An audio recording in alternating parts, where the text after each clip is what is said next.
أعوذ بالله من الشيطان الرجيم. بسم الله الرحمن الرحيم. إن علينا للهدى وإن لنا للآخرة والأولى فأنذرتكم نارا تلظى لا يصلاها إلا الأشقى الذي كذب وتولى وسيجنبها الأتقى الذي يؤتي ماله يتزكى وما لأحد عنده من نعمة تجزى إلا ابتغاء وجه ربه الأعلى ولسوف يرضى. گزشتہ آیات میں یہ باتیں بیان ہوئی تھی کہ جس طرح رات الگ ہوتی ہے، دن کو الگ بنایا ہے، اللہ تعالیٰ نے نر اور مادہ کو الگ الگ بنایا ہے، اور ساتھ ساتھ سب کی کوششیں بھی الگ الگ بنائی. جن کی کوششیں اچھی تھی، نیکیوں کی طرف مائل ہونے والے تھے، اور وہ لوگ جن کو اللہ نے مال دیا اور انہوں نے اس مال کو راہ خدا میں خرچ کیا اور خداوند قدوس سے ڈرتے رہے. واتقى وصدق بالحسنى، اور ان کے سامنے جب کلمہ توحید بولا گیا، بھلے کلمے کہے گئے، فکر آخرت دلائی گئی، تو انہوں نے ان باتوں کی تصدیق کی. اللہ فرماتے ہیں تو پھر ہم ایسے لوگوں کو آہستہ آہستہ ان کے لیے راحتیں مہیا کر دیتے ہیں. اس کے مقابلے میں وہ شخص جس نے بخل کیا اور اپنے آپ کو بے پرواہ اور مستغنی کیا، راہ خدا میں اپنے مال کا خرچ نہ کیا، اور اس نے بھلی بات کی تکذیب کی، کلمہ توحید کا انکار کیا، نہ فکر آخرت کی، نہ عقبہ کی طرف کوئی توجہ کی، اللہ فرماتے ہیں کہ پھر ہم دھیرے دھیرے اس کے لیے تنگیاں مہیا کر دیتے ہیں، اور ایک دن ایسا آئے گا کہ وہ جہنم تک پہنچ جائے گا، اور جس مال پر وہ اترا رہا ہے، جس مال کو وہ جمع کر رہا ہے، اور وہ یہی سمجھتا ہے کہ یہی مال سب کچھ ہے، اللہ فرماتے ہیں وَمَا يُغْنِي عَنْهُ مَالُهُ إِذَا تَرَدَّى، جس مال پر وہ اتراتا ہے وہ مال اس کو کچھ کام نہیں آئے گا. اب آج کے درس میں آگے اللہ تعالیٰ فرماتے ہیں اِنَّ عَلَيْنَا لَلْهُدَى، بے شک ہدایت جو ہے وہ ہمارے ذمہ ہے. تو یہاں ایک علمی سوال ہوتا ہے بھائی کہ جب ہدایت اللہ ہی کے ذمہ ہے تو اللہ تعالیٰ سب کو ہدایت دے دیتا تو یہ بھیجا ماری نہ ہوتی.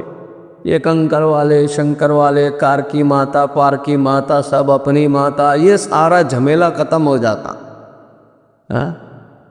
ہر روز نئے نئے معبود یہ لوگ کھڑے کر دیتے ہیں، اللہ سب کو ہدایت پر جمع دیتا تو یہ سارا فتنہ اور سارا مسئلہ ختم ہو جاتا.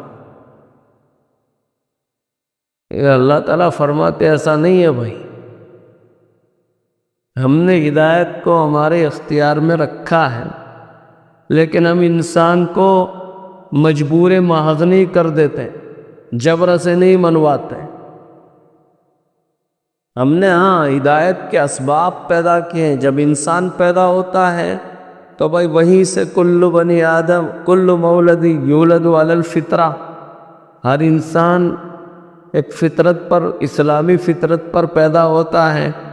لیکن میں نے پرسوں بتایا تھا کہ شاہ ولی اللہ صاحب محدث دہلوی رحمۃ اللہ علیہ فرماتے ہیں کہ انما الاخلاق بالاحوال، ماحول پر اخلاق کی تعمیر ہوتی ہے.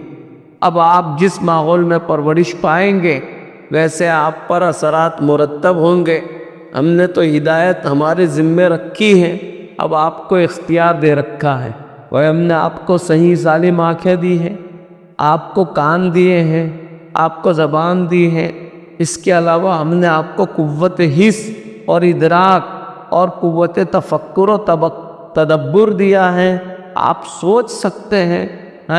اگر ہم ہی سب کو کر دیتے ہدایت پر تو بھائی ہمارا عدل کیسے ظاہر ہوگا؟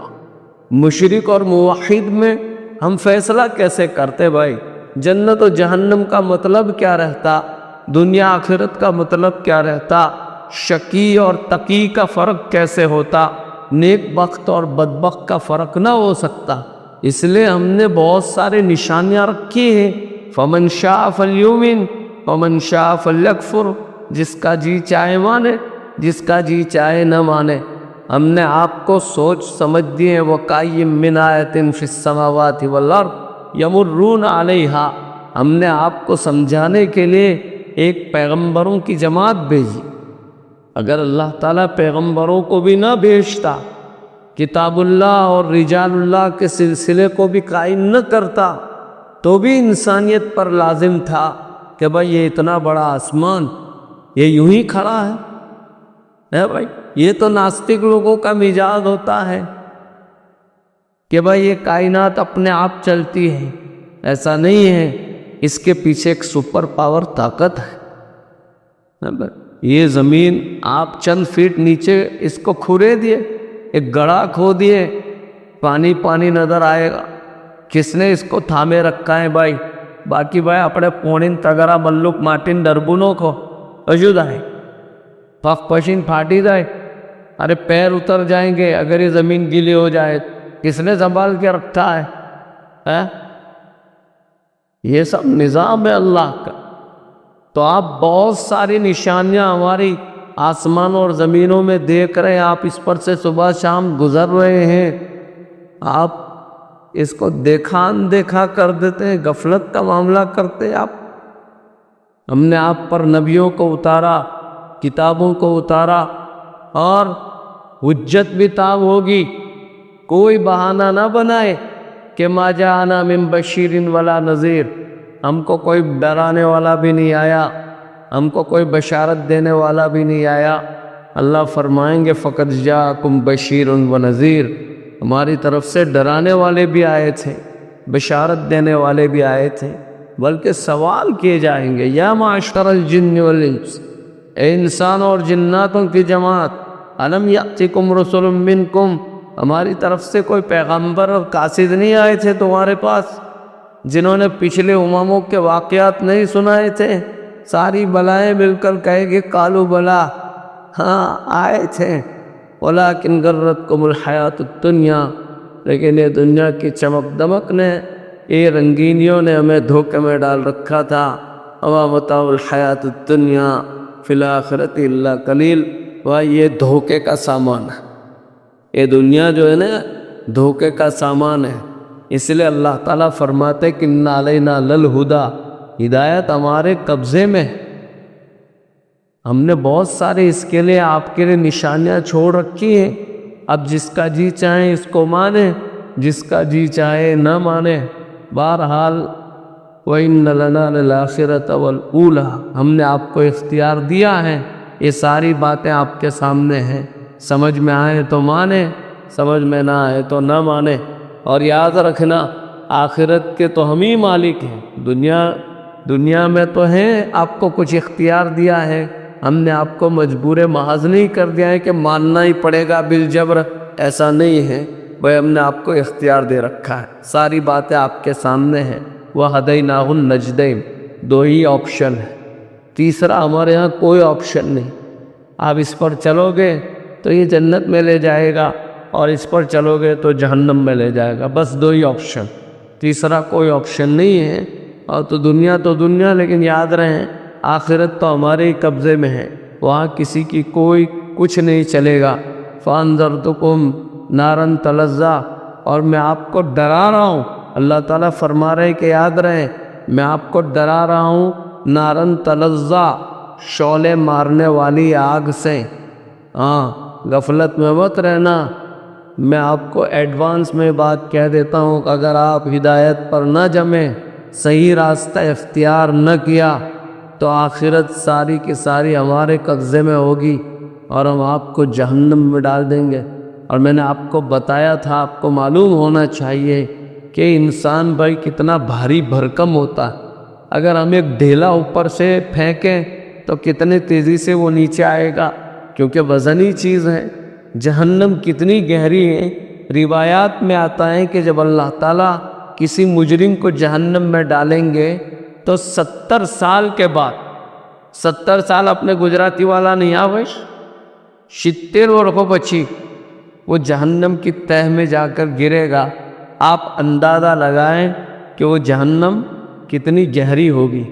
دوسری بات کہ وہ آگ اتنی بھڑکے دار اور شعلے دار ہوگی کہ دنیا کی آگ سے 69 گنا زیادہ وہ آگ ہوگی، 69 گنا زیادہ جہنم کی آگ ہوگی۔ اللہ تعالیٰ فرما رہے ہیں کہ میں آپ کو کہہ رہا ہوں کہ فَأَنذَرْتُكُمْ نَارًا تَلَظَّىٰ، میں آپ کو ڈرا رہا ہوں کہ آپ کو شعلے دار والی آگ بھی وہاں بھڑکائی جائے گی۔ لا يَصْلَاهَا، نہیں ڈالا جائے گا اس میں إِلَّا الْأَشْقَىٰ، مگر بدبخت۔ بدبخت کون ہے؟ وہی جو کلمہ توحید کی تکذیب کرتا ہے، بھلی بات کو سنتا نہیں ہے، اور صرف اتنا نہیں کہ جھٹلاتا ہے الذی کذب وتولی، صرف اتنا نہیں کہ جھٹلاتا ہے بلکہ روح گردانی کرتا ہے۔ ہمارا نبی تبلیغ کر رہا ہے، پیغام پہنچا رہا ہے، آخرت کی طرف ان کو متوجہ کر رہے ہیں، اور یہ اپنی مستی میں مست ہیں، سنی انسنی کر رہے ہیں، مغرور ہو رہے ہیں، اچھ پھیر رہے ہیں، روح گردانی کر رہے ہیں، اپنی طاقتوں پر اترا رہے ہیں، تو یاد رکھنا آپ بدبخت میں شامل ہیں اور آپ جہنم میں جائیں۔ بدبختی کس کو کہتے ہیں؟ بعض لوگوں نے کہا سعادت مندی یہ بھی ہے کہ بھائی اگر کسی کو اچھی بیوی مل جائے، اچھا مکان مل جائے، اچھی سواری مل جائے تو یہ نیک بختی۔ اور اگر کسی کو بیوی اچھی نہ ملے، مکان اچھا نہ ملے، سواری اچھی نہ ملے تو یہ بھی بدبخت۔ تو بدبختی کی بہت ساری قسمیں ہیں۔ بعض حضرات کا کہنا ہے کہ جو گناہوں پر، چھوٹے چھوٹے گناہوں پر قائم رہتا ہے، اصرار نہیں کرتا ہے، لیکن جو گناہ آتا ہے کر گزرتا ہے، نیکی بھی کرتا ہے، تو وہ کچھ دیر جہنم میں جا کر سزا بھی بھگتے گا، سزا بھگتنے کے بعد اس کو اللہ تعالیٰ نکال بھی دے گا۔ بعض حضرات کی رائے یہ ہے کہ وہ آدمی جو کبائر اور صغائر ہر گناہ کو کر گزرتا ہو تو بھائی وہ بدبخت ہے۔ نبی علیہ السلام سے پوچھا گیا کہ بدبخت کون ہے؟ تو آپ علیہ السلام نے فرمایا کہ لا یعمل بطاعۃ، کہ جو نیک کام نہیں کرتا ہے اور گناہوں کو کرتا رہتا ہے، ایسا شخص جو ہے وہ بدبخت ہے۔ بہرحال اس جہنم کی آگ میں بدبخت لوگ جائیں گے، وہ شخص جو بھلی بات کو جھٹلاتے ہیں اور روح گردانی کرتے ہیں۔ اللہ تعالیٰ سے بھائی ہمیں پناہ مانگنی چاہیے کہ اللہ تعالیٰ ہمیں بدبختی سے بچائیں۔ وَسَيُجَنَّبُهَا الْأَتْقَى، اور اللہ تعالیٰ اس سے متقی لوگوں کو بچائیں گے۔ تو یہاں اتقیٰ سے مراد مفسرین کی رائے یہ ہے کہ یہ صدیق اکبر کے متعلق ہے، کہ سیدنا صدیق اکبر کی جو آپ کا تقویٰ تھا، جو آپ کی فضیلت تھی، یہ تو مسلم تھی۔ الذی یؤتی مالہ یتزکیٰ، جو اپنے مال کو رائے خدا میں خرچ کرتا تھا تزکیے کے لیے، اور تزکیے کا مطلب ہوتا ہے نشو و نما کے لیے۔ جب ایسا شخص رائے خدا میں اپنے مال کو خرچ کرتا ہے تو اللہ تعالیٰ اس کے مال کی حفاظت بھی فرماتے ہیں اور اس کا مال بڑھتا بھی ہے۔ دیکھو یہ قرآن کا فیصلہ ہے اور یہ حتمی بات ہے۔ بہرحال تو سیدنا صدیق اکبر جو ہیں، ان کے مقابلے میں الاشقیٰ جو بدبخت امیہ ابن خلف تھا، میں نے پرسوں بتایا تھا کہ وہ ظالم جو ہے بیچارے غلاموں اور لونڈیوں پر بہت ظلم و زیادتی کرتا تھا۔ حضرت بلال ابن رباح جو آپ علیہ السلام کے مؤذن تھے، حضرت پر وہ کمبخت بہت ظلم کرتا تھا، ببول کے کانٹے آپ کے جسم میں چبھوتا تھا، یہاں تک کہ ہڈیوں تک پہنچ جاتا تھا، کبھی غلاموں سے پٹواتا تھا اور عرب کی تپتی ہوئی ریت پر لٹاتا تھا۔ آپ کے سینے پر بڑے بھاری بھرکم پتھر رکھوا کر غلاموں سے پٹوا کر آپ سے کفر و شرک کے کلمات کہلوانے کی کوشش کرتا تھا، لیکن سلام ہو بلال تیرے ایمان پر، ایسی پوزیشن میں بھی سیدنا بلال فرمایا کرتے تھے احد احد، ایک اللہ کی طرح کے نعرے لگائے کرتے تھے۔ تو یہاں وَسَيُجَنَّبُهَا الْأَتْقَى الَّذِي يُؤْتِي مَالَهُ يَتَزَكَّى، حضرت سیدنا صدیق اکبر رضی اللہ تعالیٰ عنہ نے بہت بھاری بھرکم رقمیں دے دے کر ایسے لوگوں کو آزاد کروایا، اور عامر ابن فہیرہ کو بھی، اور زنیرہ، اور اس کے علاوہ اور بھی بہت سارے آپ کے غلام اور باندیاں ایسی تھی جن کو آپ نے بھاری قیمتیں دے دے کر خریدا اور اس کو راہ خدا میں آزاد کر دیا۔ یہاں تک کہ ایک غلام کو آزاد کرنے میں اپنے کرتے کے بٹن نکالنے پڑے تو وہ بھی نکال دیا، اور وہاں کانٹے لگائے، وہ بٹن بھی دینے میں مال میں دے دیا، اور جھاڑو لگا کر گھر سے ساری دولت کو صاف کیا۔ اس طرح غلاموں کو آزاد کروایا۔ تو آپ کے والد جو تھے ابو قحافہ، تو ابو قحافہ فرماتے تھے کہ بیٹا ابو بکر، جب تو اتنے سب غلاموں اور باندیوں کو آزاد کرواتا ہے تو ایسے طاقتور اور مشتند مضبوط غلاموں کو آزاد کروا جو بعد میں تیرے کام بھی آئے۔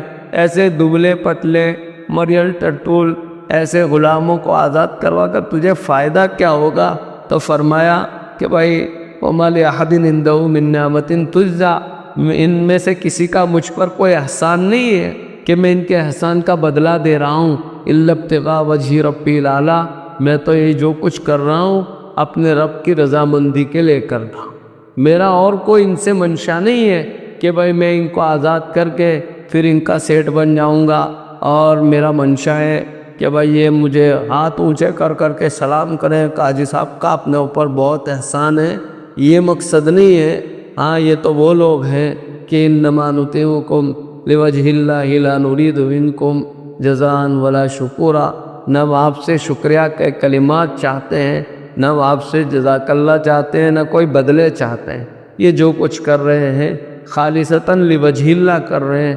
وہ ہمیں بھی چاہیں کہ ہم اپنا ہر عمل کرنے سے پہلے ایک مرتبہ اپنی نیت کو ٹٹول لیں گے، بھائی ہم کیوں کر رہے ہیں؟ إِلَّا ابْتِغَاءَ وَجْهِ رَبِّي الْأَعْلَىٰ، ہمارا ہر عمل اللہ کے لیے ہونا چاہیے۔ اور میں نے آپ کو بتایا تھا کہ بھائی ہر اعمال کے بدلے اللہ تعالیٰ ملائکہ سے دلوائے گی۔ روزہ ایک ایسی عبادت ہے کہ اللہ فرماتے ہیں وَأَنَا أَجْزِي بِهِ، کہ میں اس کا بدلہ خود دوں گا۔ اس کی وجہ شارحین حدیث فرماتے ہیں کہ اس کی وجہ یہ ہے کہ روزہ ایک ایسی عبادت ہے کہ جس میں ریا کا کوئی امکان نہیں ہوتا ہے۔ روزے دار اگر روزہ رکھا ہوا ہے تو کسی کو پتہ نہیں چلتا ہے کہ روزہ رکھا ہوا ہے۔ میں تہجد پڑھنے والا، نوافل پڑھنے والا، صدقہ دینے والا، عمرے اور حج کرنے والا، جہاد میں لڑنے والا تو پتہ چل جائے، لیکن روزے دار کا جب تک روزے دار اظہار نہیں کرے گا پتہ نہیں چلے گا۔ تو یہ ایسا عمل ہے جس میں ریا کا کوئی دخل نہیں، اسی لیے اللہ فرماتے ہیں کہ اس میں ریا کو کوئی دخل نہیں، اسی لیے میں اس کا بدلہ دیتا ہوں یا میں خود اس کا بدلہ ہوں۔ اس سے بات واضح طور پر معلوم ہوئی کہ ہر وہ عمل جس میں ریا کا کوئی امکان نہ ہو، اس کا بدلہ خود خداوند قدوس ہوتا ہے۔ ہمیں بھی چاہیں کہ بھئی ہم اپنے ہر عمل کو کرنے سے پہلے ایک مرتبہ ٹٹول لیں کہ ہم یہ عمل کیوں کر رہے ہیں۔ إِلَّا ابْتِغَاءَ وَجْهِ رَبِّي الْأَعْلَىٰ، اللہ کے نبی علیہ السلام نے صدیق اکبر کے فضائل میں بہت ساری باتیں بتائی اور فرمایا سورج طلوع ہونے والی چیزوں میں کوئی چیز ایسی نہیں جو ابو بکر جیسی ہو، یعنی ابو بکر کی اتنی فضیلت ہے۔ اور نبی علیہ السلام نے یہ بھی فرمایا کہ مجھے میرے خدیجہ کے مال کے علاوہ دیگر دوستوں کے مال میں سب سے زیادہ اگر مجھے کسی کے مال میں نفع ہوا ہو تو وہ ابو بکر کا مال ہے۔ ابو بکر کے مال نے مجھے بہت نفع پہنچایا ہے۔ اور آپ علیہ السلام نے یہ بھی فرمایا کہ بھائی میں سب کے احسانات کا بدلہ ادا کر چکا ہوں، ابو بکر کا نہیں۔ یا مفسرین فرماتے ہیں کہ یہ ساری فضیلتیں اور یہ ساری باتیں اور یہ آیات جو ہیں حضرت ابوبکر صدیق رضی اللہ تعالیٰ عنہ کے متعلق ہیں۔ إِلَّا ابْتِغَاءَ وَجْهِ رَبِّي الْأَعْلَىٰ، کہ یہ ساری باتیں اور یہ جو کچھ ابو بکر صدیق کر رہے ہیں وہ وجہ کا مطلب ہے جو ایک چہرہ، لیکن یہاں ہوگا اللہ کی رضامندی حاصل کرنے کے لیے۔ وَلَسَوْفَ يَرْضَى، ان قریب وہ شخص اللہ کی رضامندی حاصل کر لے گا۔ تو جو شخص اللہ کے لیے کرتا ہے تو بھائی اس کو آخرت میں اللہ تعالیٰ اپنی رضامندی نصیب فرمائیں گے، اور اگر اللہ کی رضامندی مل جائے تو یہ بہت بڑی بات ہے۔ وَرِضْوَانٌ مِّنَ اللَّهِ اکبر، اللہ کی رضامندی مل جائے، یہی تو بھائی یہ زندگی کی جتنی بھاگ دوڑ ہے، یہ جو کچھ ہم کر رہے ہیں، ہمارا منشا کیا ہے بھائی؟ ہمارا منشا کیا ہے؟ اللہ ہم سے راضی ہو گئے۔